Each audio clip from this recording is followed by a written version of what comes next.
وزیر اعلیٰ بلوچستان، وزیر خزانہ، ان کی آفس، ان کی ٹیم کو، چیف سیکرٹری صاحب، PND، سب کو مبارکباد پیش کرتا ہوں کہ انہوں نے ایسی بجٹ بنائی ہے جناب اسپیکر تاریخ میں جو تقریباً تمام حلقوں کو ایکولی دیا گیا ہے اور پہلے سے کافی تعداد میں جو ہے حلقوں کو اور ڈسٹرکوں کو دیکھا گیا ہے۔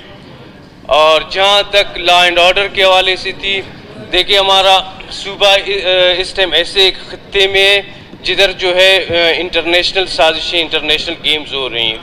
یہی ہماری سیکیورٹی فورسز کی بدولت ہی الحمدللہ ہمارا ملک آج تک قائم و دائم ہے اور قیامت تک قائم و دائم رہے گا۔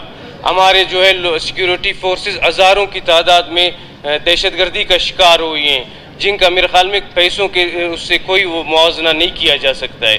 ہمارے عام شہری 75 سے زیادہ ہزار شہری ابھی تک شہید ہو چکے ہیں۔ یہ ایک بہت بڑی دہشت گردی کی جنگ ہے۔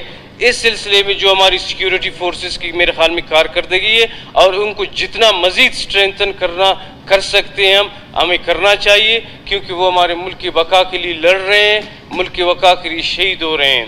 باقی جو ہے سیکیورٹی کے حوالے سے، انٹرنل سیکیورٹی کے حوالے سے کچھ ایشوز ہیں، وہ ہمارے اندرونی ایشوز، گھر کے ایشوز ہیں۔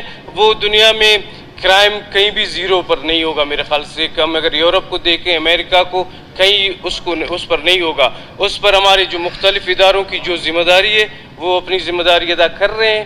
تو انشاءاللہ ہم اپنے عوام کے ساتھ مل کر یہ جو سیکیورٹی فورسز کے بارے میں دوستوں نے خدشات کیا، جس دن انشاءاللہ ملک میں سب کچھ چیز ٹھیک کر کے لائیں گے تو انشاءاللہ ہم ادھر فخر سے آپ لوگ کو کہیں گے کہ سیکیورٹی فورسز کی قربانیوں کی بدولت ہی ہوئی ہے۔